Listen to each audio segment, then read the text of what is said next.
Muito boa noite, senhoras e senhores. Boa noite para quem está assistindo ao vivo. Bom dia, boa tarde, boa madrugada para quem vai assistir, está assistindo a gravação. Não repare que eu acabei de tomar banho, que está todo molhado, daqui a pouco eu me seco, tá, senhores?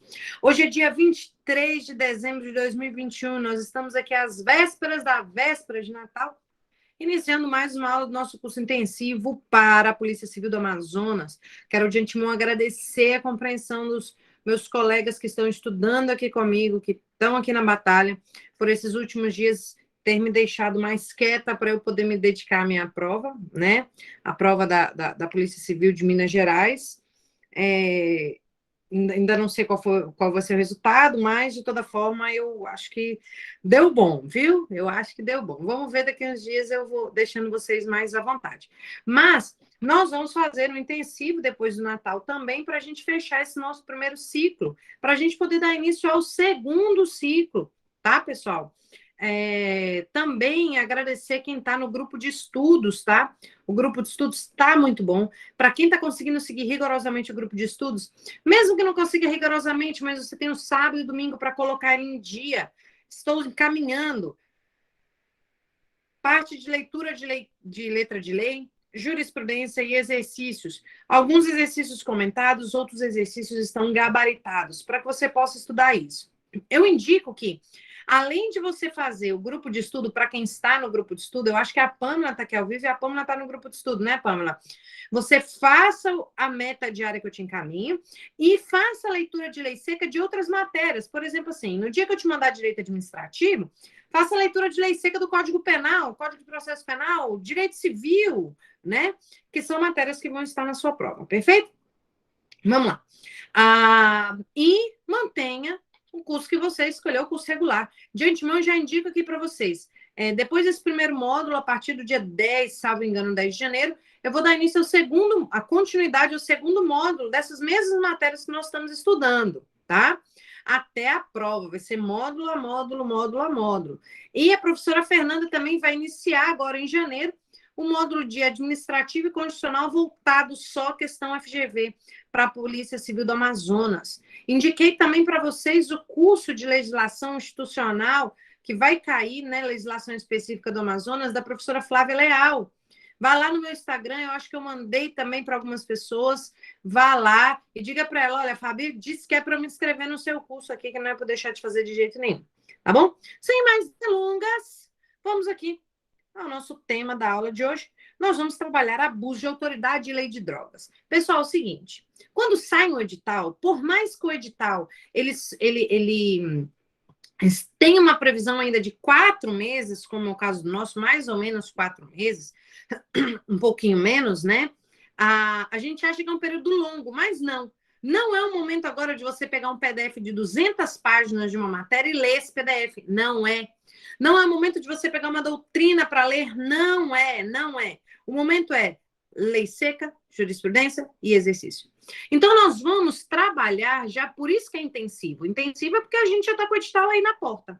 Então, nós vamos trabalhar aqui os pontos cruciais, mais importantes dessas duas leis, dessas duas legislações hoje. Aquilo que cai em prova, tá? E depois nós vamos ter um momento de resolução de exercícios na próxima aula.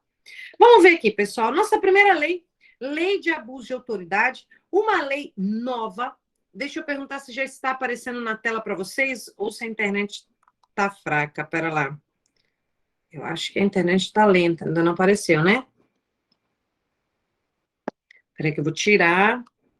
Vou colocar de novo para poder aparecer. Tem dia que demora aqui.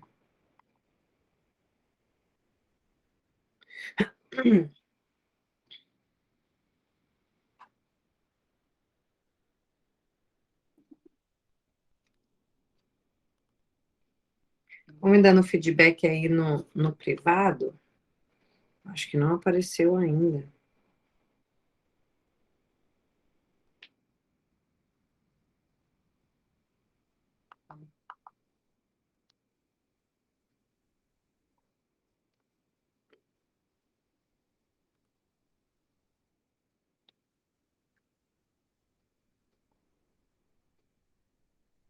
Deixa eu ver se está com algum probleminha aqui, gente.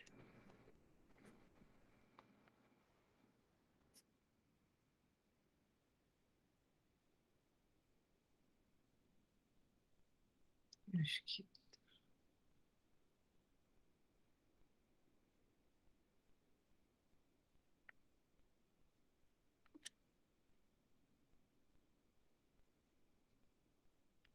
Vocês estão conseguindo ver a tela? Fala para mim aí quem tá.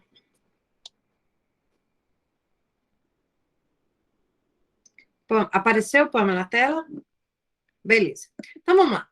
Lei de abuso de autoridade, pessoal. Lei 13.869 de 2019. Se ela vai cair na sua prova? Vai. Tem caído? Tem. Tá? Importante, primeiramente, saber o que essa lei trata, tá, pessoal? Primeiramente, essa lei vai definir os crimes de abuso de autoridade. Ok? Então, prestem bastante atenção aqui. Ele define os crimes de abuso de autoridade, que é cometido por agente público, então, atenção, cometido por agente público, seja ele servidor ou não, ok? Que no exercício de suas funções ou a pretexto de exercê-las. Então, preste atenção que eu tenho pontos chaves aí. Primeiro, ele vem definir quais são os crimes de abuso de autoridade, e esses crimes de abuso de autoridade são cometidos por agente público. Cometidos por agente público. Certo? Só que ele deixa bem claro, e ele vai cobrar isso na sua prova. Esse agente público pode ser servidor ou não, já gravem aí na sua memória. Que, em duas situações, ele pode abusar do poder dele no exercício das suas funções ou a pretexto de exercer essas funções. Tá bom? Então, olha só. A ideia é o seguinte, não é o simples abusar por abusar, mas eu preciso ter aquilo que eu vou chamar de finalidade específica. Aquilo que eu tenho chamado de finalidade específica, ok? Só um segundinho, gente.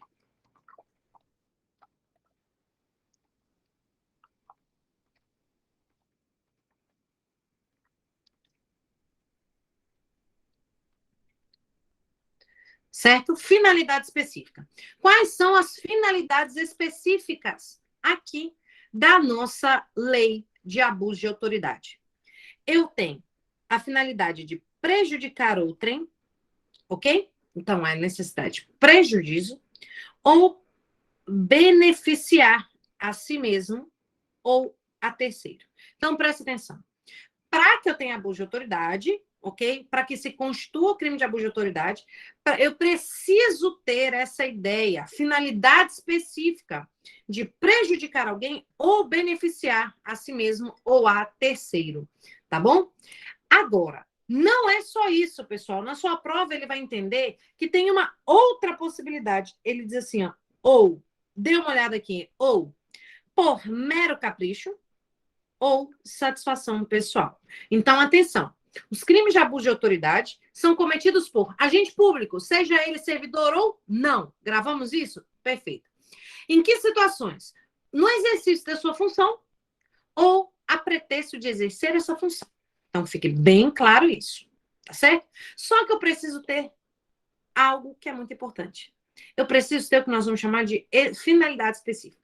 Porque eu não vou ter uma situação de abuso de autoridade se eu não tiver essa finalidade, que é, primeira, prejudicar outra pessoa, ou beneficiar a mim ou a terceiro, a mim como agente público. Ou ainda, ele me dá uma situação se eu estou abusando por mero capricho, ou para o meu deleite pessoal, satisfação pessoal. Estou abusando porque eu vou me sentir melhor humilhando outra pessoa. Tá? Isso cai em prova. Ele vai dizer que é crime de abuso de autoridade e pessoa que no exercício de sua função extrapola as suas atribuições, ainda que sem o viés de prejudicar alguém. Tá errado. Beleza? Uma coisa importante, pessoal, nós vamos chamar aqui de crime de hermenêutica. Crime de hermenêutica. Isso aqui costuma cair em prova, tá? Tem caído em prova. Eu me lembro que na faculdade de Direito eu tinha uma professora chamada Socorro Bergeron. E ela dava, né? Eu me lembro de uma matéria que era hermenêutica jurídica. E eu aprendi com ela que hermenêutica é a arte de interpretar, tá? A arte de interpretar as coisas. E o crime de hermenêutica, ele não é tido como crime de abuso de autoridade, por causa do que está o parágrafo 2º da lei. Porque ele vai dizer o seguinte: a divergência entre atribuição, interpretação de lei ou avaliação nos fatos e provas não configura abuso de autoridade. Isso quer dizer o seguinte: às vezes, o delegado de polícia, o agente de polícia, ele interpreta a lei de forma diferente, mesmo que essa interpretação leve à diminuição dos direitos de alguém. As pessoas podem achar, não, ele está abusando da autoridade que ele tem. Mas, na verdade, ele não extrapolou a sua competência, ele não extrapolou a sua autoridade com a finalidade de prejudicar, mas porque ele teve uma interpretação diferente daquilo que a lei estabelecia. Isso é abuso de autoridade? Não, não é. Então, a divergência na interpretação de lei ou na avaliação de fatos e provas não configura abuso de autoridade. Precisamos levar isso. Gente, é o seguinte, a nossa prova, Polícia Civil do Amazonas, vai ser uma prova extremamente aprofundada para ambos os cargos, seja ele o cargo de inspetor ou escrivão e o cargo de delegado de polícia, considerando o alto nível salarial que nós temos. Por isso que, por exemplo, quem está no grupo de estudos tem recebido. Ah, professora, eu vou fazer só para investigador, não tem problema. Você está recebendo letra fria de lei, jurisprudência, porque o aprofundamento vem. Então, eu preciso que vocês saibam que a letra fria de lei vai ser cobrada de maneira muito pesada em determinadas situações onde nós temos ainda um viés muito pequeno jurisprudencial, como é o caso desta lei. Até porque nós tivemos muitas súmulas que perderam sua eficácia em razão da modificação da lei de abuso de autoridade, e nós vamos ver no decorrer da aula. Então, vamos entender isso. A lei de abuso de autoridade tem um fim especial de agir e eu não tenho crime de hermenêutica. É o que eu preciso levar disso daí. E aquilo que está grifado está extremamente importante. Ok? Confirmem para mim se o segundo slide já está na sua tela. Sujeito ativo. Sujeito ativo. Tá uma demora, gente. Eu não estou entendendo por que às vezes... Ah, já apareceu aqui para mim. Beleza? Olha lá, pessoal. O artigo 2º da lei. O artigo 2º da lei vem... Eu vou falar para vocês agora. Os sujeitos ativos da lei de abuso de autoridade, que são esses que são colocados aqui, é um rol exemplificativo, tá?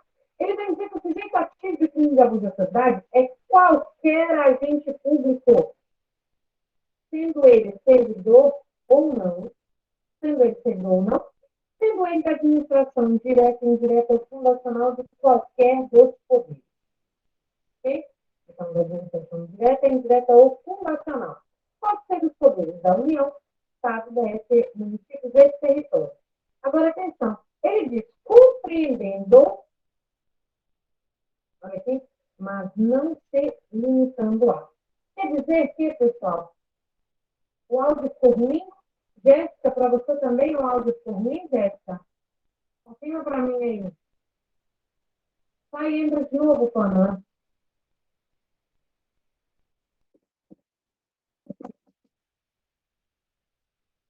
Eu vou sair eu e entrar novamente.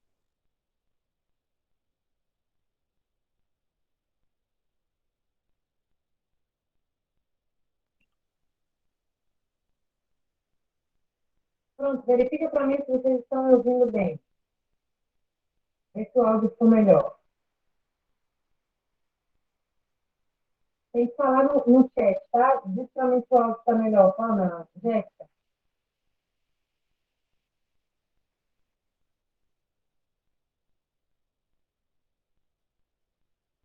Eu vou trocar. Pera.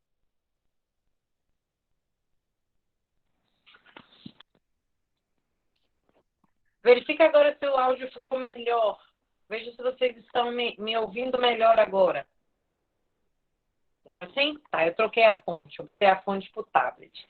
Então, vamos lá. O sujeito ativo, pessoal, do crime de abuso de autoridade é qualquer agente público, seja ele servidor ou não, da administração direta, indireta e fundacional de qualquer dos poderes, seja ele União, Estado, DF, município. Cuidado. Eu aposto que se ele quiser avacalhar a nossa vida, ele vai avacalhar bem aqui. Entendeu? Ele vai avacalhar bem aqui território. E vai dizer, exceto território. Ele vai dizer, exceto território. Mas, atenção, pessoal, ele vai dizer o seguinte, que ele dá exemplos, então ele fala, servidores e militares ou pessoas a ela equiparadas, membros do Legislativo, Executivo, Judiciário, Ministério Público, membros do Tribunal de Contas ou Conselho de Contas. Cuidado, lá na sua prova, ele pode trocar e tirar esse não aqui, tá vendo? Ele pode tirar esse não aí, mas não se limitando a, cuidado. Eu tenho medo dele tirar este não e colocar se limitando a, ok? Então, cuidado neste não aí, grife ele no seu código, para ficar bem esclarecido para vocês, mas não se limitando a. Portanto, o que demonstra que eu tenho um rol exemplificativo e não taxativo. Aqui no parágrafo único, pessoal, ele vem me dizer quem é agente público. E agente público é aquele que a gente conhece lá no próprio Código Penal, né? Todo aquele que exerce, ainda que transitoriamente, ou sem remuneração. Gente, o seu examinador vai brincar com essa redação. Ele vai dizer que o cara que transitoriamente não, o cara que sem remuneração não, você vai falar, não, eu li isso 5 vezes, tá? Por eleição, nomeação, designação, contratação ou qualquer outra forma de investidura ou vínculo, mandato, cargo, emprego ou função pública atendidos pelo CAPT deste artigo. Perfeito? Então, o que é importante lembrar sobre o sujeito ativo? Que eu tenho um rol exemplificativo, porque se cobrar é sua prova. O rol de sujeitos ativos capazes de cometimento do crime de abuso de autoridade é um rol exaustivo, errado. É um rol taxativo, errado. É um rol exemplificativo, justificado, porque lá no artigo está escrito, mas não se limitando a. Perfeito? Vamos lá. Aqui, então, nós vimos, né? Veja se foi para o próximo slide. O que nós temos, então, é um rol exemplificativo, tá bom? Nós temos aqui também que o crime de abuso de autoridade é um crime próprio, tá? É um crime próprio. Vou tirar aqui e colocar de novo. Tá dando um delay.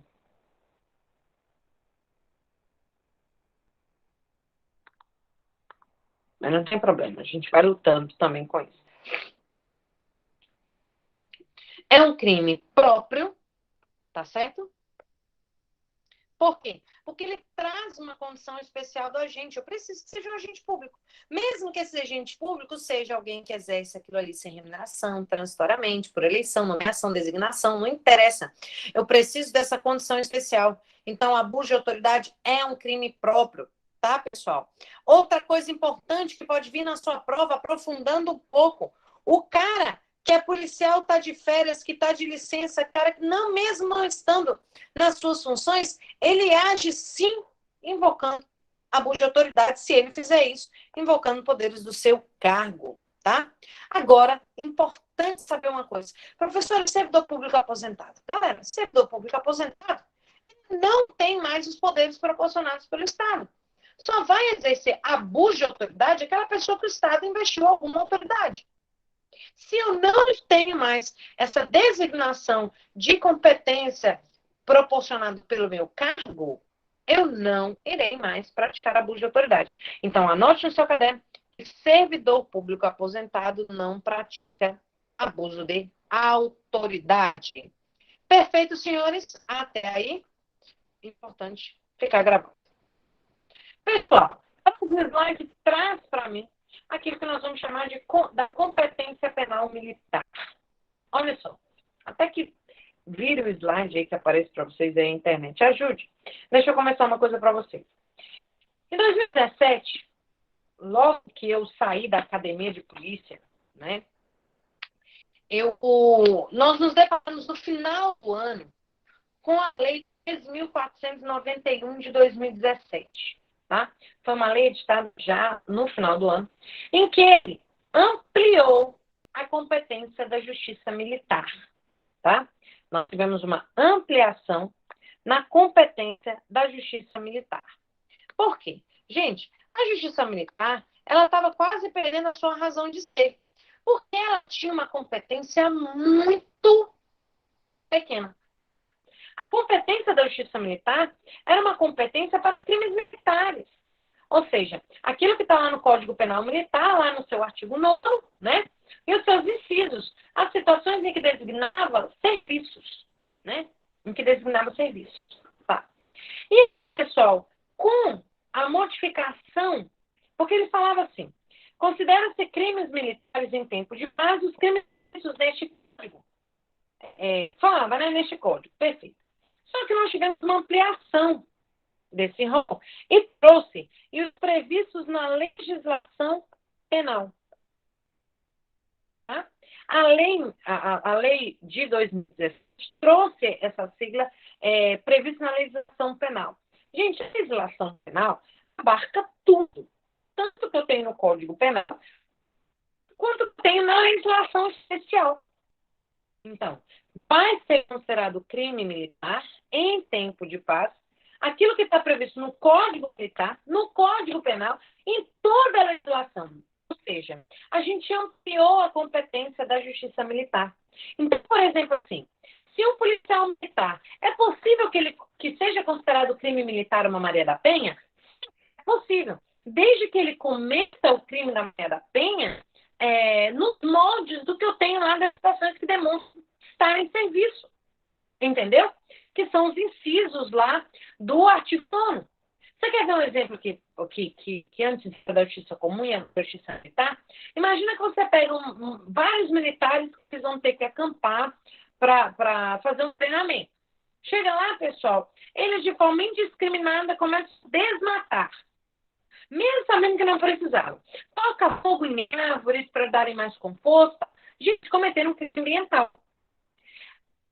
No Código Ambiental. Perfeito.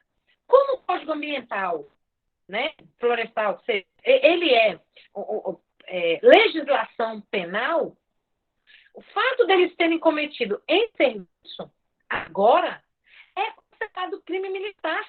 Porque é considerado crime militar aqueles crimes que estão previstos no Código Penal, na legislação, que são cometidos em situações que demonstram estar eles em serviço. Então, aquele crime vai ser julgado pela Justiça Militar. Nós tivemos essa modificação. Professor, por que você está falando em abuso de autoridade? Porque nós tínhamos, pessoal, a súmula 172 do STJ. E essa súmula 172, ela foi superada, ok? Com essa modificação legislativa. Porque a súmula dizia o seguinte, compete à justiça comum processar e julgar militar por crime de abuso de autoridade, ainda que praticado em serviço. Para não mais. Por quê? Porque a lei de abuso de autoridade é uma legislação penal.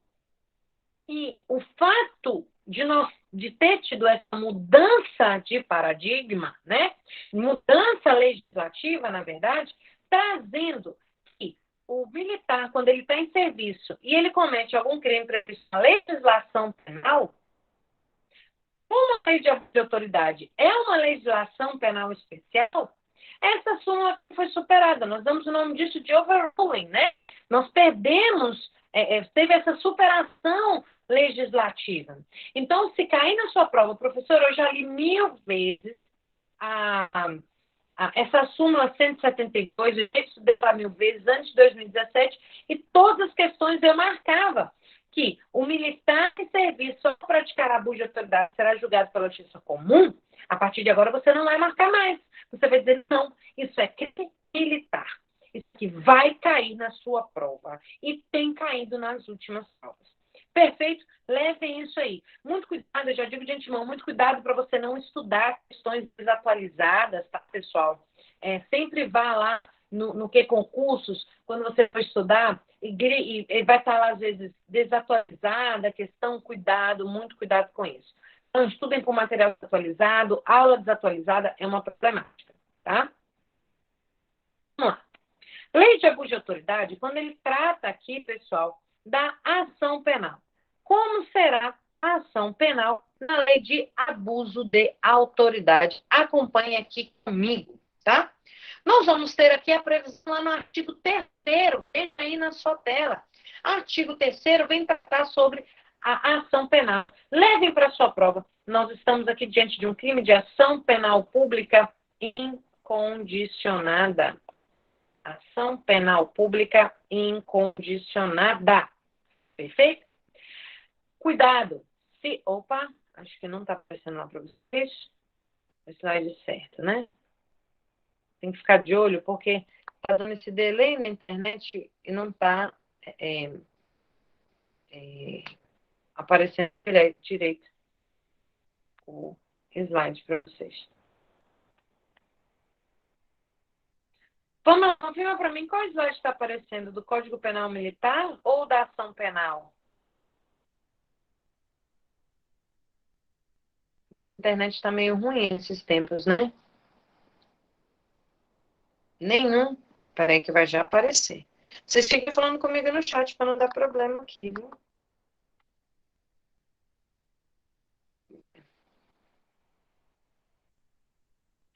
Deixa eu sair aqui deste.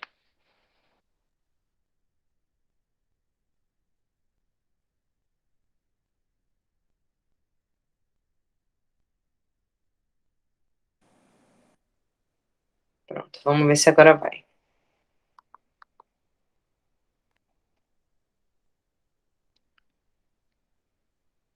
Ação penal. Vou ter que entrar e sair não é problema, tá? Muito cuidado. Os crimes da lei de abuso de autoridade, você vai marcar na sua prova, são crimes de ação penal pública incondicionada. Mas eu permito, sim, a aplicação da ação penal privada subsidiária da pública, tá? Então, cuidado, se cair na sua prova, não é admitida a ação penal privada subsidiária da pública no caso de abuso de autoridade, mentira, é sim. Nos mesmos termos do Código de Processo Penal. Se cair na sua prova, mas neste caso não cabe ao MP aditar a queixa ou repudiá-la, cabe sim. Tudo que eu tenho da ação penal privada subsidiária da pública, eu vou ter lá no Código de Processo Penal, eu vou ter também aqui por causa de abuso de autoridade. Ou seja, o MP é que tem a incumbência de dar entrada na ação penal. Caso ele fique inerte, tá? Inerte, sem fazer nada, aí vai caber sim a ação penal privada, isso é subsidiária, tá bom? Gente, cuidado, aqui ele dá um prazo, pode ser exercido num prazo de 6 meses, contados da data em que se esgotar o prazo para oferecimento da denúncia. Isso aqui é a mesma coisa lá do Código de Processo Penal, então fiquem muito atentos, porque ele pode querer te dar uma pegadinha e querer fazer você achar que eu tenho uma diferença entre o que eu tenho no Código Penal e o que eu tenho aqui na Lei de Abuso de Autoridade, quando na verdade é a mesma coisa, tá? Então, olha, ação penal incondicionada, cabe na ação penal privada subsidiária no prazo de 6 meses. Perfeito? Outro ponto importante, pessoal, efeitos da condenação. Cai na sua prova, tá? Cuidado. Eu tenho, pessoal, 2 efeitos da condenação. Ok? 2 efeitos da condenação. Perdão, pessoal, oh, meu Deus, estou ficando doida. 3 efeitos da condenação. 3 efeitos da condenação. Primeiro, tornar certa a obrigação de indenizar o dano causado. Então, é a indenização, tá certo? Devendo o juiz a requerimento do ofendido, então lembre-se que essa fixação no valor da sentença, no mínimo de reparação, precisa do requerimento do ofendido, então prestem bastante atenção. Primeiro, é a indenização, e devendo o juiz fixar na sentença o valor mínimo para a reparação dos danos, mas olha lá, desde que o ofendido tenha requerido. Então, isso não é de ofício, tá? Desde que o ofendido tenha requerido. Segundo, a inabilitação para o exercício do cargo. E é uma vogal. Então, o tempo também é em vogal, ok? Então, a inabilitação é em anos. Tá certo? A inabilitação é em anos. Então, inabilitação para o exercício do cargo pelo período de 1 a 5 anos. Levem isso para sua prova, tá certo? E, por último, a perda do cargo, do mandato ou da função pública. Cuidado, pessoal. Aqui, essa inabilitação e essa perda do cargo, elas têm uma condicionante. Que condicionantes são essas, pessoal? A reincidência. Mas cuidado, não é reincidência simples, é a reincidência em crime de abuso de autoridade. Se a pessoa tiver lá uma reincidência em estelionato, tinha um crime de estelionato, tinha um crime lá de condenação de Maria da Penha, e ele comete abuso de autoridade, ele vai poder perder o cargo? Não, não vai. Vai poder ser inabilitado de 1 a 5 anos? Não, não vai. Por quê? Porque a reincidência é uma reincidência específica. Então, vamos lá. É uma reincidência específica. E outra coisa, esses efeitos não são automáticos.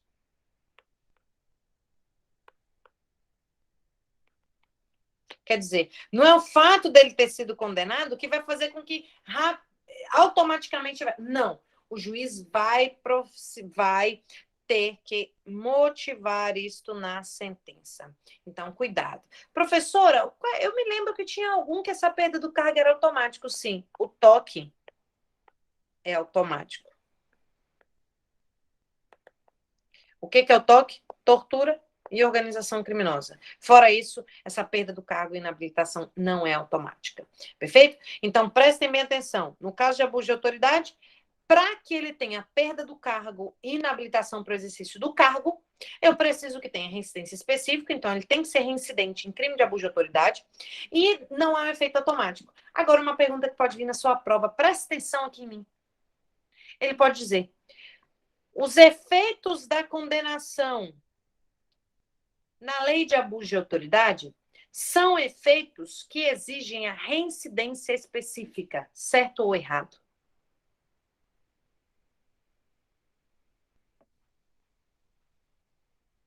Bora, Jéssica, bora, Pamela. Estão ao vivo. Os efeitos da lei de abuso de autoridade são efeitos que exigem reincidência específica. Falem comigo. Certo. Errado, Pamela.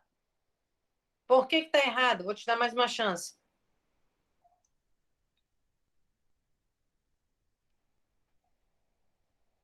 Por que está errado? Eu vou te dizer por que está errado. Porque eu tenho 3 efeitos, Pamela. Eu tenho, olha aqui, o efeito número 1, que é tornar certa a obrigação de indenizar. Essa indenização não me exige reincidência específica. Só o que me exige reincidência específica é esses 2 aqui. Então, se ele falar na tua prova que os efeitos da condenação no crime de abuso de autoridade exigem a reincidência específica, está errado. Porque eu tenho 3 efeitos na lei de abuso de autoridade. E somente os 2 últimos efeitos é que exigem a reincidência específica. Deu para entender? A obrigação de indenizar não exige reincidência específica. Gravem isso, porque isso vai ser cobrado na sua prova. Tá? Tomem cuidado, pessoal. Dê uma olhada aqui. Conforme eu falei, né, que essa perda do cargo e inabilitação por até 5 anos está condicionada, não são automáticos. E essa observação aqui, ó, é muito importante, tá? A perda do cargo, na lei anterior, era uma pena. Só que agora ela é efeito. Cuidado, para você não confundir. A perda do cargo, antes, na lei anterior, era uma pena. Agora é um efeito. Beleza? A inabilitação antes se limitava ao município da culpa. Agora não existe tal limitação. Entendeu? Então, agora é para qualquer lugar. Essa inabilitação é para exercício do cargo. Então, levem isso para vocês. Antes da modificação na lei antiga, essa perda do cargo era uma pena. Agora é um efeito. E antes, essa inabilitação para exercício do cargo era no município da culpa. Agora não, agora é no mundo. Beleza? Vamos levar isso para a nossa vida. Outro ponto importante diz respeito à independência das instâncias. Como assim? Independência das instâncias. O que isso quer dizer? Gente, olha só. Ele diz lá no artigo 7º que as responsabilidades civil e administrativa são independentes da criminal. Quer dizer o seguinte, o cara ele pode ser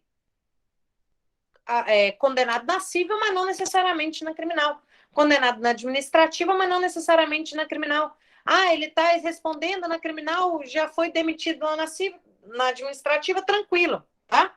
Agora, eu tenho um buraco que é lá embaixo, e esse buraco que é na prova. Quando lá no criminal não já tivesse sido resolvida a questão sobre a existência do fato ou sobre a autoria do fato, não vou poder mais discutir isso, tá? Na civil administrativa. Por exemplo, ele fala, olha, isso lá no criminal o juiz fala, isso não aconteceu. Se ele tiver sido demitido, ele tem que ser reintegrado. Se ele tiver determinado que ele fosse pagar a indenização, ele não vai pagar a indenização. Entendeu?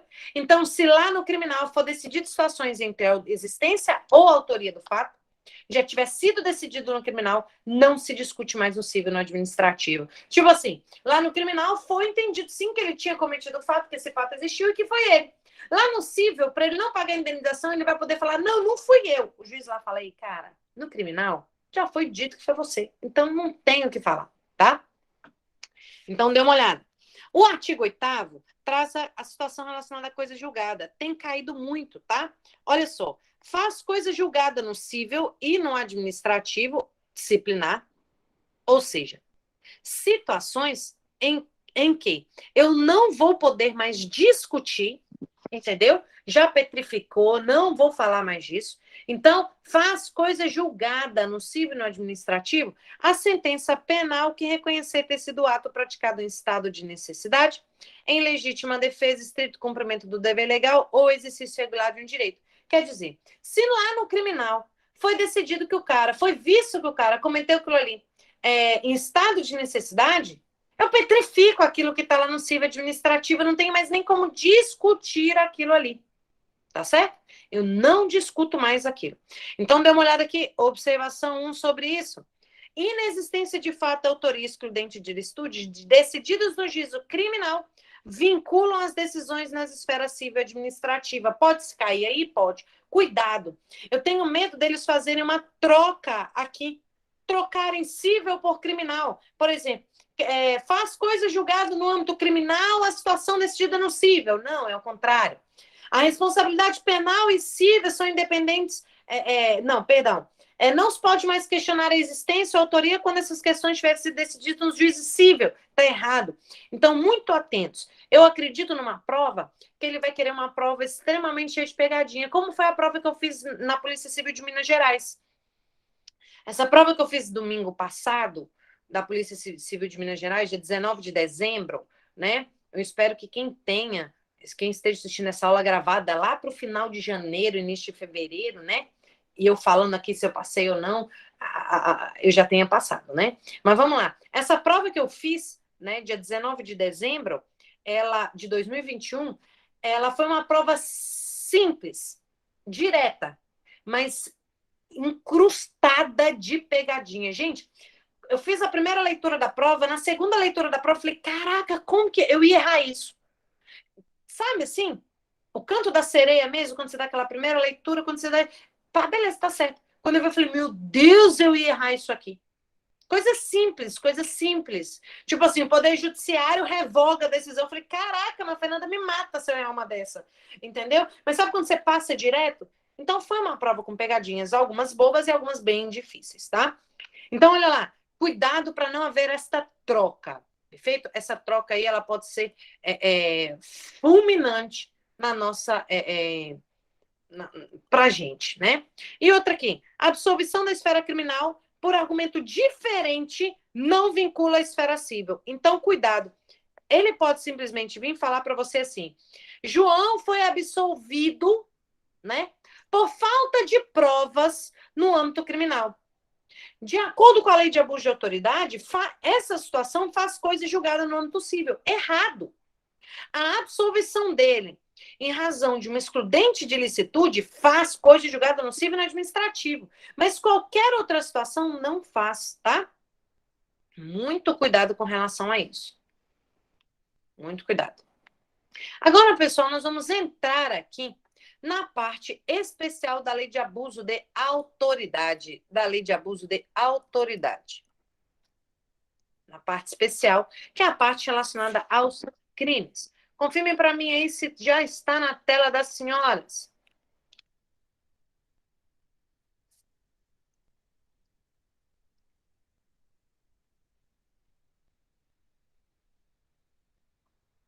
Ok? Então vamos lá. Olha só. O artigo 9º, que é a parte criminal, ele vem dizer o seguinte: decretar medida de segurança. Decretar medida de segurança. Perdão.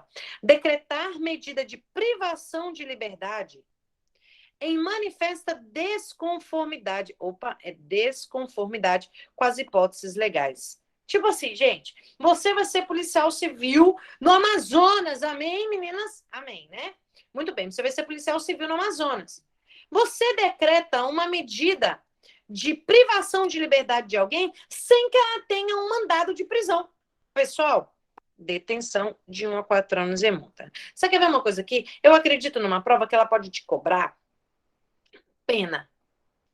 Na lei de abuso de autoridade, tranquilo, só tem 2 tipos de pena, tá? Nós vamos deparar com detenção de 1 a 4 anos e nós vamos nos deparar, olha aqui, ó, para vocês terem uma ideia, com detenção de 6 meses a 2 anos e multa. É só o que nós temos. Você pensa lá, o que você acha que é grave é detenção de 1 a 4. Aquilo que é um pouco menos grave, detenção de 6 a 2 anos. Entendeu? Então, cuidado, levem isso para sua prova. Só tenho pena de detenção, tá? Na lei de abuso de autoridade é só detenção. Detenção não, né? Detenção.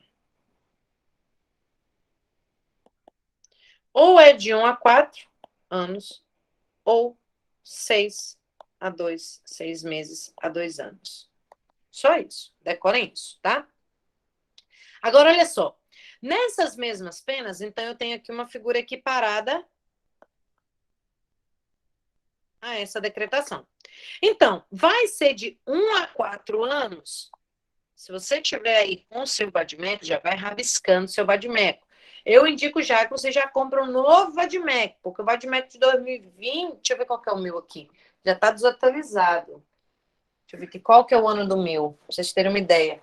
O meu é esse estudo da Juspódio, a 4ª edição. A 4ª edição já está desatualizada, viu? Vixe, Maria, a minha foi atualizada em 26. Ixi, eu já preciso comprar outro. Não, mas eu comprei um outro ali para fazer uma prova. Ave Maria, o meu tava. Não dá conta, a minha filha dá. Pede presente de Natal. Entendeu? Presente de Natal. Já vou comprar outro para mim já também. Mas vamos lá. Presta atenção. Se a pessoa incorre nas mesmas penas, a autoridade judiciária. Então, isso daqui é para o juiz. Se o juiz dentro de prazo razoável, deixar de. Então, aqui é uma conduta negativa do juiz. O juiz, ele sabe que é para relaxar e ele não relaxa a prisão. Ele vê uma prisão manifestamente legal e não relaxa. Ele vê que é possível substituir a prisão preventiva por uma medida cautelar e não faz isso. Ele não concede liberdade provisória quando ela for cabível, tá? O juiz, ele não defere liminar ao óbito de habeas corpus quando ela for cabível, cuidado. Na tua prova, eu fiz uma prova que ele trocou esse cabível por incabível. Aí eu falei, que diabo desse examinador, velho, que lascar minha vida, né? Então, cuidado. Eu quase erro uma questão, porque você vai lendo, incabível. Eu falei, égua, é cabível, tá? Então, atenção. Quando você decreta a medida de privação de liberdade em manifesta desconformidade, o juiz, né? 1 a 4 anos. Se ao invés disso você não relaxa quando tem que relaxar, não substitui quando tem que substituir, não defere liminar quando tem que deferir, 1 a 4 anos. Beleza? De detenção. Dá uma olhada aqui. Cuidado. Lembrem-se disso. Para que eu tenha privação de liberdade e que seja em manifesta desconformidade, pessoal, cuidado. Não pode ser em uma situação em que eu tenho um crime de hermenêutica. Não pode ser uma situação em que eu tenho uma interpretação errada da lei. Olha esse exemplo aqui, ó. Olha esse exemplo aqui. Sujeito é preso por crime de ameaça. Delegado que deveria ir lá para a TCO lavra um auto de prisão em flagrante e não arbitra fiança por tratar de um desafeto seu. Nesse caso, aí sim houve manifesta desconformidade com as hipóteses legais. Entendeu? Cuidado. Atenção. Nunca se esqueçam que eu sempre tenho um elemento subjetivo. Que elemento subjetivo é esse? A finalidade. Se eu fizer isso culposamente ou por desconhecer, é abuso de autoridade? Não. Porque eu tenho que fazer, porque eu quero prejudicar alguém, beneficiar a mim mesmo, ou porque eu tenho satisfação pessoal. Tá entendendo? Beleza. Olha só. Nós temos aqui o parágrafo único, não foi? Muito bem. Nós temos uma divergência doutrinária muito grande para saber o que seria esse prazo razoável. Mas a doutrina ela vem e fala o seguinte, olha, tem 3 correntes com relação a isso. Esse prazo razoável para o juiz vir e soltar quando tem que soltar, relaxar quando tem que relaxar, seria de 24 horas, tá? Aí tem uma corrente que fala 5 dias, que é o prazo de decisão interlocutória, tá? Mas a corrente majoritária diz que esse prazo razoável é o prazo de 48 horas, tá, pessoal? 48 horas. A ideia, na verdade, é que isso ocorra na audiência de custódia. Mas se não acontecer na audiência de custódia, aí entende-se que seria o prazo de 48 horas, que é o prazo doutrinário. Acredito eu que isso não seria cobrado na sua prova, tá bom? Não, beleza? Vamos lá. Artigo 10. Artigo 10 diz o seguinte: decretar condução coercitiva de testemunha ou investigado. Pessoal, atenção. Se cair aí, vítima, pode? Pode. A vítima eu posso conduzir coercitivamente, tá? Mas cuidado, em situação manifestamente descabida ou sem prévia intimação. A testemunha, ela pode sim ser conduzida coercitivamente. O investigado não, tá, pessoal? O investigado não pode ser conduzido coercitivamente, ok? Isso é ilegal.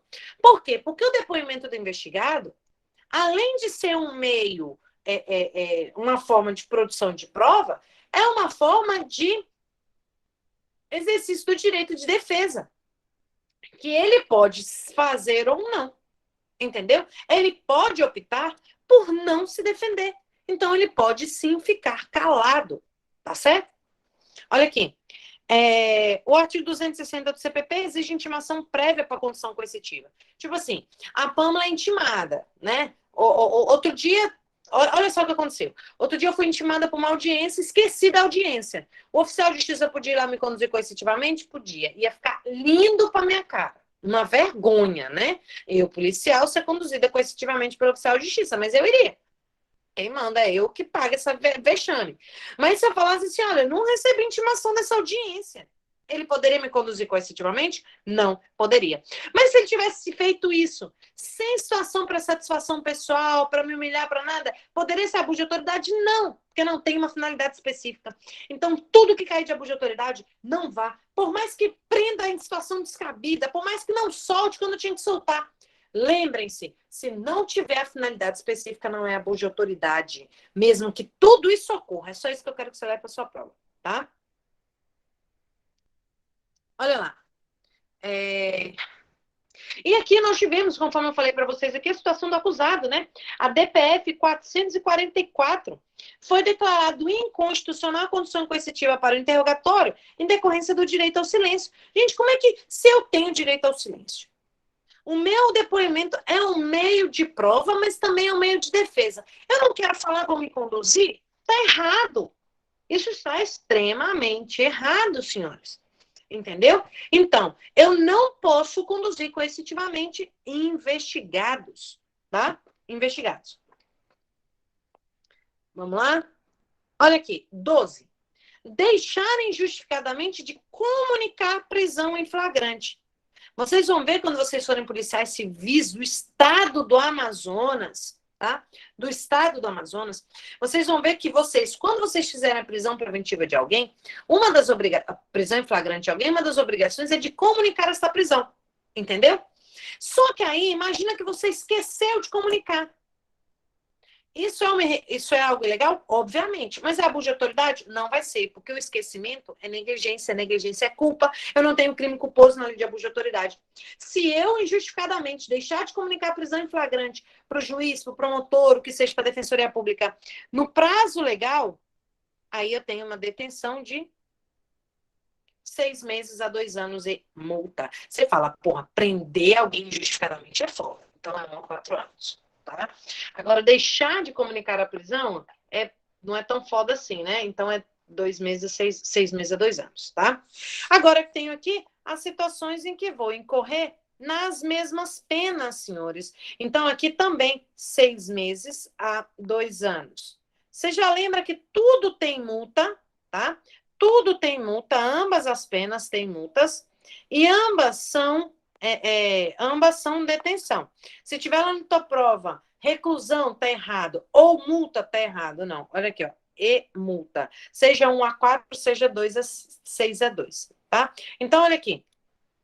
Se eu fizer a execução de uma prisão temporária ou preventiva e não comunicar, também. Se eu deixar de comunicar imediatamente a prisão de qualquer pessoa local que ela esteja sua família, também.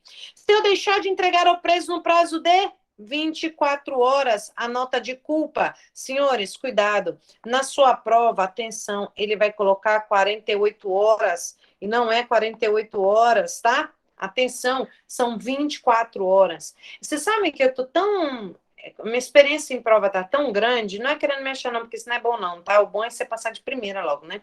Mas, vamos lá, essa experiência, ela tá tão pesada assim em prova, pessoal, que eu já leio a lei pensando o que o cara vai mudar aqui nesse artigo. Eu já falo, ele vai mudar o prazo aqui. Ele vai meter 48 horas, 36 horas, entendeu? Olha aqui, quem prolonga a execução de pena privativa de liberdade, de prisão temporária, de prisão preventiva, de medida de segurança ou internação, deixando sem motivo justo, cuidado, eu já penso o seguinte, ele vai colocar com motivo justo, não é com motivo justo, ele vai colocar na sua prova com, mas na verdade é sem motivo justo, e excepcionalíssimo de executar o alvará de soltura imediatamente após recebido ou de promover a soltura do preso quando esgotado o prazo judicial. A ideia é, você vai lá e fala, olha, o cara, eu tenho que soltar, eu tenho, né, prisão temporária, prazo de 5 dias, precisa de alvará de soltura? Não, é uma soltura automática, independentemente de novo alvará de soltura. Eu vou, não fiz isso? Agora tem que lembrar, eu esqueci de fazer. Teve um problema na chave, rebelião no presídio. Aí não é sem motivo justo, tá? Então, muito cuidado, tá certo? Vamos lá, pessoal. Aqui, qual é o prazo legal? Vimos aqui, prazo de 24 horas, tá certo? Olha aqui, todo mundo acha prazo de 24 horas, tá? Agora, cuidado, tá? O preso, ele pode falar assim, não quero comunicar ninguém da minha família. Beleza, tranquilamente, isso não é uma problemática. Ele pode simplesmente falar, não quero falar com ninguém, eu tô com vergonha, não quero. Ah, mas e aí? Beleza, você consigna lá e ele assina. O preso informou que não queria informar ninguém da família sobre sua prisão. Perfeito. Tá? Olha aqui, 13. Constranger o preso ou detento, olha aqui, constranger o preso ou detento, mediante violência grave, ameaça ou redução de sua capacidade de resistência a, olha aqui, exibir-se ou ter seu corpo ou parte dele exibida à curiosidade pública. Cuidado, Pamela, Jéssica, vocês vão fazer prisões em que vocês vão chegar com a pessoa na porta da delegacia e vai estar toda a imprensa. Eu me lembro de uma prisão que a gente fez, numa operação aqui em Santarém, em que, a hora que eu entrei dentro da delegacia com preso, um fotógrafo veio com uma máquina na minha cara, assim, ó, né?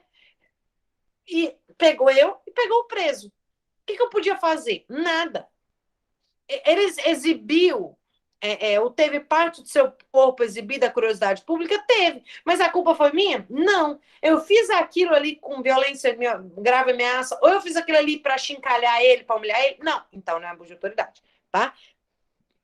submeter-se à situação vexatória ou constrangimento não autorizado em lei. Você quer, às vezes, você vai fazer revista, pessoal, e às vezes você deixa o cara lá nu, né? Tranquilo. Isso é uma situação de praxe, você deixar todo mundo nu para fazer uma revista. Por quê? Porque preso é o diabo personificado, não é isso? Ele vai gravar guardar na cueca, a mulher no sutiã e tal. Tem que deixar todo mundo pelado? Tem. Mas você vai deixar o cara pelado lá 2 horas, 3 horas, acabou a revista, você ainda vai deixar o cara numa situação vexatória? Não, não vai, né? Então, se você constrangeu o preso a produzir prova contra si mesmo ou contra terceiro, também é crime. É grave tudo isso que eu falei? É por isso que a detenção de 1 a 4 anos de multa. Agora, sem prejuízo da situação relacionada à violência. Isso quer dizer o quê? Se eu bater nele, além do abuso de autoridade de fazer o 13, do artigo 13, eu ainda vou ter lesão corporal. Beleza? É isso que quer dizer. Dê uma olhada aqui. Constranger a depor sob ameaça de prisão pessoa que, em razão de função, ministério, ofício ou profissão, deva guardar segredo ou resguardar sigilo. Gente, que eu vou ter aqui o padre, o advogado, o pastor, o médico, entendeu? Então, eu não posso simplesmente, o senhor vai ser preso se o senhor não falar sobre o fulano. Tá errado. Isso é grave? Sim. Quem mais, pessoal? Olha aqui, dê uma olhada. Pessoas que têm direito ao silêncio. Se eu constranger, eu vou estar na mesma pena. Pessoa que tenha sido optado por ser assistido por advogado sem a presença de seu patrono. Eu viro e falo, olha, meu advogado está chegando. Eu só vou falar quando ele chegar. Aí você constrange a pessoa, sob pena de ameaça de prisão, a falar. É crime? É. Isso é grave? Extremamente grave. Certo? Extremamente grave. Olha aqui, ó. Para brasileiro, professor Renato Brasileiro, Greco e Sanches, se o interrogado disser que deseja permanecer em silêncio, o interrogatório deve ser interrompido. Não podendo o delegado ou juiz formalizar as perguntas do interrogatório. Eu me lembro, pessoal, que uma certa vez numa prisão que nós fizemos, a gente foi, era véspera de entrar a lei de abuso de autoridade em vigor, né? Era véspera de entrar. E a gente tinha aquele costume de falar o seguinte: o senhor tem o direito de ficar calado, tal, tal, tal, tal. E eu perguntava: o senhor estava no local no dia do crime? Aí eu dizia: tem uma besta de uma gravação lá com a cara dele. Eu pergunto. Aí ele fala: não vou falar. Aí eu falo: perguntado se estava no local à véspera do crime, consignou que quer utilizar o seu direito constitucional de ficar calado. Aí fala: esse homem de camisa amarela é o senhor? Ele não fala. Quer dizer, eu ia fazendo várias perguntas. Essas perguntas acabavam, né, mexendo com o juiz e falava: por que você não respondeu isso na delegacia? Né? Mas agora, eu tenho que falar para ele o seguinte: o senhor tem o direito constitucional de ficar calado. Se o senhor não quiser falar agora, o senhor pode falar mediante só a presença do seu advogado em juízo. O senhor quer exercer esse direito? Sim. Eu não faço mais nenhuma pergunta. A autoridade policial interrompe ali e não faz mais uma pergunta sequer. Se ela fizer, pode ser considerada abuso de autoridade? Sim, tá? Sim. Beleza? Então, já fiquem de olho com relação a isso. Olha o artigo 16. Ele vai dizer o seguinte: deixar de identificar-se ou identificar-se falsamente na ocasião de na captura de um preso ou durante sua detenção. Gente, não adianta. Aí eu não quero contar para o preso qual é o meu nome, porque senão ele vai atrás de mim lá na minha casa. Gente, pelo amor de Deus, você é polícia agora, tá? Então você vai viver esse perigo constantemente. Mas também não é assim, ai meu Deus, vou morrer por causa disso. Não, não é. Presta atenção. Você tem que se identificar e você, quando se identificar, não pode se identificar falsamente. Detenção, isso não é tão grave, né? Detenção de 6 meses a 2 anos e multa. Agora, vai incorrer nas mesmas penas, ou seja, 6 meses a 2 anos. Se for cobrado na prova, eu já digo logo para vocês, qual é a minha aposta em lei de abuso de autoridade? Ô, gente, eu tô doida para passar para uma segunda fase já, né? E começar a passar, né? Porque eu não aguento mais primeira fase, onde eu tenho que decorar muito detalhe. Gente, pelo amor de Deus. Olha, eu fiz a prova do Pará, aí fiz a do Paraná, aí agora a de Minas, e eu só ficava pensando no seguinte: gente, não é possível que eu vou errar uma coisa que eu já sei. Ai, meu Deus, eu li a lei de abuso de autoridade tem 2 meses, eu tenho que ler agora. Ai, eu não li a lei de lavagem de dinheiro, meu Deus, não vai dar tempo. Sabe assim? Eu não sei se vocês ficam assim, né? Mas esse estudo constante é muito bom. Inclusive, quem está aí com acesso do meu intensivo 1 da Polícia Civil do Pará, eu quero te obrigar a assistir essas aulas novamente. Porque essas aulas foram uma repetição do caramba, velho. Acho que a gente nunca repetiu tantos mesmos assuntos naquelas aulas lá e tá muito boa, tá? Então, olha só. Incorre nas mesmas penas quem como responsável por interrogatório em sede de procedimento investigatório de infração penal, deixa de identificar se é o preso ou atribui esse mesmo identidade falsa, tá? Beleza? Agora, se eu for me apresentar para o preso com um documento falso, senhores, não vai ser aqui não, tá? Eu vou aplicar o artigo 304 do Código Penal e ele vai absorver o artigo 16, tá? Fiquem atentos com relação a isso. Artigo 22, pessoal. Artigo 22, tá na sua tela, diz que invadir ou adentrar clandestinamente ou astuciosamente. Tá aí uma palavra que eu tenho medo até de escrever errado. Ou a revelia da vontade do ocupante, imóvel alheio e suas dependências, ou nele permanecer nas mesmas condições, sem determinação judicial. Cuidado, eu já fico pensando assim, esse filho de uma égua desse examinador, em vez de meter um sem, vai meter um com autorização judicial. Entendeu? Ou fora das condições. Isso aqui é grave, invasão de domicílio, né? 1 a 4 anos e multa. Galera, não adianta. Você sabe que o cara tá com os objetos do crime todos numa casa. Não vai da casa, não. Vai dar merda. Entendeu? Vai dar merda. Abuso de autoridade. Agora, também vai correr nas mesmas penas, olha aqui então, detenção de 1 a 4 anos. Lembrando sempre que é e multa, tá? Quem coage alguém mediante violência ou grave ameaça, franquear-lhe o acesso a imóvel e suas dependências. Às vezes, né, ele fala assim, ó, eu posso entrar na sua casa para revisar a sua casa? A pessoa fala, pode. Porra, assina aqui para mim rapidinho só para dizer que o senhor franqueou a entrada? Tranquilo. Agora, se eu obrigo o cara a assinar dizendo que ele franqueou a entrada, abuso de autoridade, né?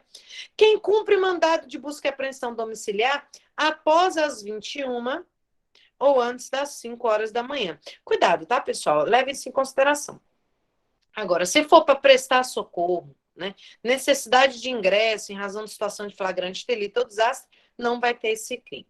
Muito cuidado com isso daqui, pessoal, né? Porque algumas pessoas começaram a achar o seguinte, né? A gente fala lá que a casa é asilo inviolável, né? Ela não podendo penetrar, senão em situação de flagrante delito, para prestar socorro, ou durante o dia com autorização judicial, né? Beleza. Aí ficávamos com aquela situação, o que é durante o dia, né? O que é durante o dia. E aí nós tínhamos a situação, né? O critério cronológico seria de 6 às 18 horas e o critério astrofísico, né? Que é enquanto o sol estiver brilhando. Cuidado. A lei de abuso de autoridade, ela trouxe dizendo que é abuso de autoridade você entrar na casa da pessoa após as 21 horas e antes das 5. Mas, na minha humilde opinião, e de alguns autores também, isso não quer dizer que entre após as 5 e antes das 9, eu posso fazer isso. Entendeu? Gente, aqui, por exemplo, se uma pessoa vem e entra na minha casa com mandado de prisão às 19 horas, vou colocar 20 horas, é abuso de autoridade? Não, não é. Mas é uma prova ilícita.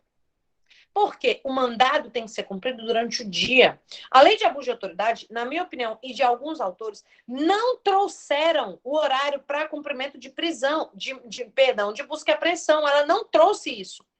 O que ela trouxe foi falar que seria, além de uma situação ilegal, uma situação relacionada a abuso de autoridade.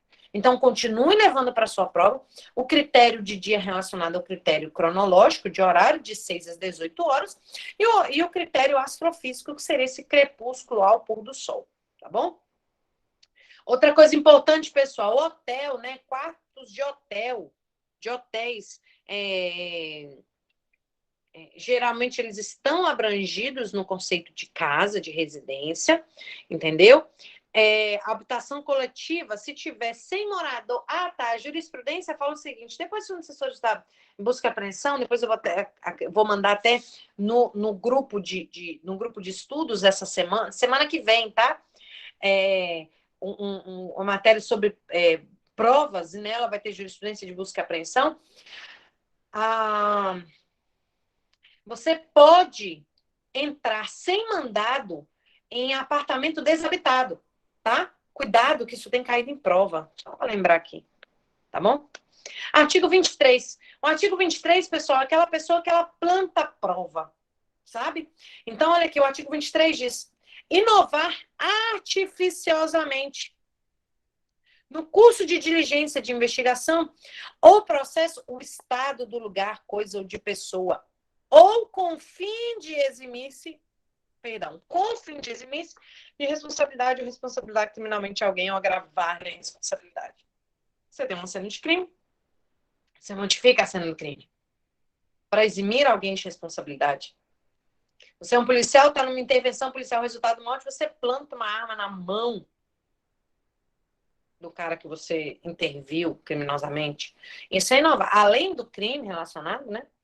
Você vai abuso de autoridade. Vai incorrer nas mesmas penas. Olha aqui. Quem pratica conduta com uma finalidade específica. Que finalidade específica é essa? Eximir-se da responsabilidade civil ou administrativa em razão do seu excesso no curso da diligência, e para omitir dados ou informações ou divulgar dados e informações incompletos para desviar o custo da investigação, diligência ou processo. Isso é grave, Fabiana? Extremamente grave. Portanto, 1 a 4 anos. Eu preciso que a gente tenha esse feeling de entender o que seria um pouco mais grave, um pouco menos grave, por causa da pena, porque eu acredito na lei de abuso de autoridade, cobrar dessas nuances e cobrar, inclusive, penas em espécie, tá? Olha aqui o que é importante, pessoal. O artigo 347 do Código Penal, que traz o crime de fraude processual, é um crime comum, tá? Portanto, poderá ser praticado por qualquer pessoa. Já o crime do artigo 23 da Lei de Abuso de Autoridade é crime próprio, praticado por servidor público no exercício da função. Portanto, pelo princípio da especialidade, fraude processual, cometida por servidor no exercício da função, ele vai responder pelo artigo 23. Então, cuidado. O servidor público que comete uma fraude processual no exercício da sua função, ele vai responder pelo 23 de abuso de autoridade, não pelo 347. Você que ainda é alguém que não é servidor público, você responde pelo 347, tá? Olha um exemplo. PM que raspa a numeração da arma de fogo visando agravar a responsabilidade penal do agente. O cara tá com uma arma lá novinha que ele comprou, aí o PM fala, eu vou lascar a vida dele, eu vou raspar a arma dele aqui, né? Complicado. Olha lá. Artigo 25. Proceder à obtenção de prova em procedimento de investigação ou fiscalização por meio manifestamente legal. Gente, eu não posso produzir prova de meio manifestamente. Vou inserir aqui, eu não gosto muito da Pâmela, e eu acho que a Pâmela está falando mal de mim. Eu sou juiz de direito, eu vou inserir o número dela aqui numa decisão de interceptação telefônica para a polícia ouvir a Pâmela. Pô, não posso obter prova assim. Ou então, sei que a Pâmela cometeu um crime, eu não quero investigar a Pâmela, mas eu vou colocar o número dela numa operação para pedir para o juiz interceptar ela. O juiz não vai nem saber que é a Pâmela. Isso é produção legal? É produção, tá? Dá uma olhada aqui. Incorre nas mesmas penas quem faz uso de prova em desfavor do investigado ou fiscalizado com prévio conhecimento de sua ilicitude. Cara, você sabe que a prova é ilícita. E mesmo assim você utilizou aquela prova. Tá errado. Olha a observação. Professor Renato Brasileiro, Greco e Sanches somente se aplica ao caso de prova ilícita. Não se aplica a prova legítima, sob pena de ferir o princípio da legalidade. Sabe, a prova ilícita é violação de fundamentos constitucionais. Prova ilegítima, o que eu estou violando são normas procedimentais, processuais, né? Agora, uma coisa importante. Prova ilícita pode ser usada? Pode. Pelo investigado. Para quê? Para provar sua inocência. Aí pode. Eu não posso exigir do investigado que ele tenha uma ética constitucional a ponto de falar, não posso fazer isso porque isso é ilegal, mas espera lá, meu irmão, você vai passar anos na cadeia. Então, prova ilícita pode. Então, cuidado. A prova ilícita pode ser usada em favor do investigado, tá? E a mesma coisa as provas ilícitas por derivação também vai entrar aqui no artigo 25 nessa situação, tá? O artigo 27, pessoal, está relacionado a uma atuação da própria autoridade policial. Tem pertinência temática com a nossa prova, tanto no cargo de investigador quanto no cargo de delegado. Olha aqui, nesse caso, requisitar instauração Então, aqui eu entro o Ministério Público, que o Ministério Público pode requisitar a instauração, ou instaurar procedimento investigatório. Porra, aqui é o delegado, né? Ah, professor, o MP também pode? Pode, mas o pique dele, né? Olha aqui. É infração penal administrativa em desfavor de alguém a falta de qualquer indício da prática de crime. Eu simplesmente vou inventar uma situação aqui porque eu quero que a Pâmela se lasque, porque eu não gosto da Pâmela, eu não quero que ela entre na Polícia Civil lá do Amazonas, então eu, como delegada da Polícia Civil do Amazonas, eu vou instaurar um procedimento quando chegar na investigação criminal, ela vai tomar bomba. Aí eu vou dar um trabalho para ela poder gastar com mandado de segurança, tal, né? Posso fazer isso? Não posso, tá? É grave? É, mas é marromeno, presta atenção. É menos pior do que prender a Pâmela, por isso que a detenção de 6 meses a 2 anos. Inclusive, eu acredito nesse daqui como prova, para cair na sua prova, por quê? Porque ele tem um viés de gravidade, vai instaurar alguma coisa, quando na verdade é 6 meses a 2 anos. Eu acredito que se ele for cobrar alguma pena, ele vai cobrar essa daí, você vai falar, não, não é só 6 meses a 2 anos, é 1 a 4. Não, na verdade é 6 a 2. Agora, se for uma situação devidamente justificada, não tem crime, tá? Olha aqui, observação. Este crime ocorre quando há absoluta falta de indícios, pois diante de um mínimo de indício de materialidade, tem o dever de agir, né? Nós vamos ter também, por exemplo, no caso de investigação preliminar sumária, é diferente, tá, pessoal? Eu recebo uma informação de que a Pâmela está traficando drogas, né? Ela pega essa motocona dela aí, que ela tem, e ela sai andando aí em Santa Maria do Uruará, né, Pâmela? Vendendo droga pra galera. Gente, eu tive uma denúncia anônima com relação a isso. Se eu determinar a instauração de uma VPI, verificação prévia de informação, é abuso de autoridade? Não, não é. Eu não posso instaurar procedimento investigatório. E a VPI não é um procedimento investigatório, é uma verificação de informação. O que eu vou fazer?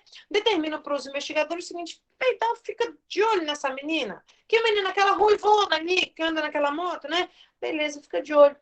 Vê se tem algum indício aí de que ela está traficando droga, porque nós recebemos uma denúncia anônima. Os investigadores começam a fotografar a Pâmela, vê que a Pâmela está sempre com um negocinho assim, quer dizer, entregando, indo num lugar, indo para o outro, ele fala, olha, tem rumo daquela menina tá, viu? Porque ela tá indo nos bares meio feios, assim, sensato, com a moto, sempre entregando alguma coisa. Eu acho que ela é traficante de droga. Isso é abuso de autoridade? A verificação prévia? Não, tá? A verificação prévia não é, tá certo? Eu não posso instaurar inquérito. Artigo 28, pessoal. Aqui nós tivemos um artigo que foi feito exclusivamente, quer dizer, né? Em homenagem ao nosso ex-juiz, ex-ministro da Justiça, Sérgio Moro, né? Que eu acho que vai vir candidato a presidente, né? Divulgar a gravação, texto de gravação sem relação com a prova que se pretendia produzir, expondo a intimidade ou vida privada, oferindo a honra ou a imagem do investigado ou acusado.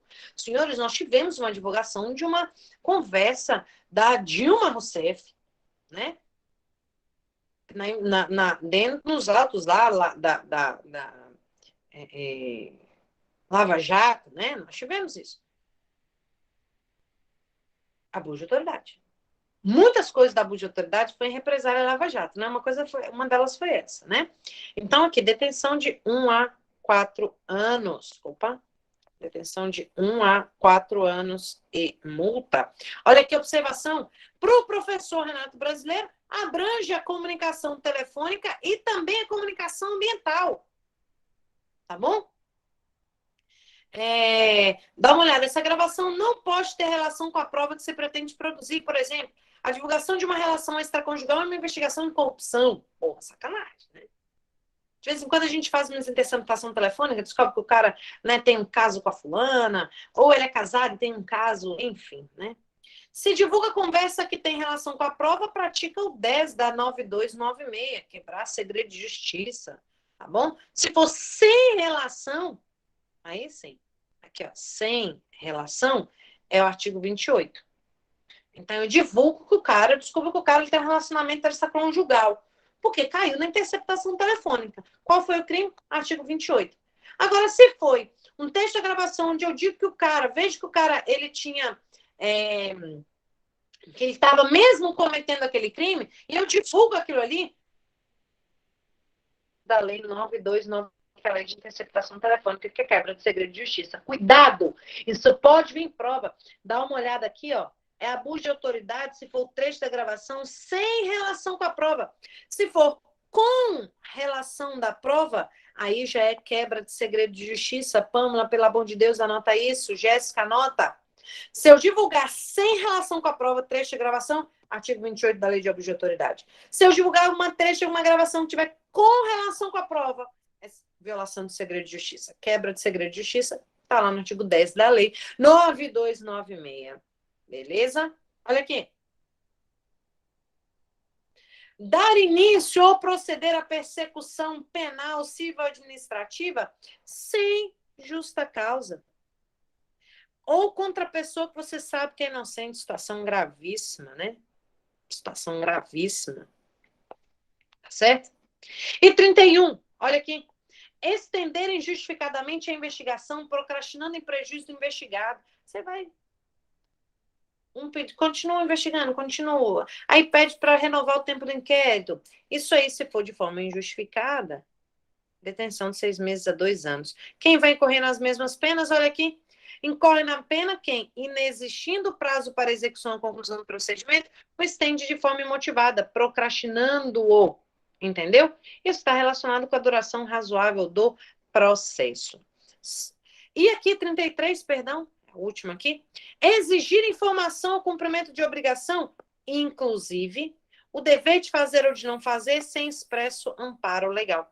Aqui, eu não tenho amparo legal para exigir que você me desse informação. E se eu exigir isso daí, com a finalidade específica que eu tenho lá, 6 meses a 2 anos. Agora, quem se utiliza do cargo ou função, ou invoca a condição de agente público para eximir de obrigação legal para obter vantagem ou privilégio indevido, aqui está a situação, viu, Pamela?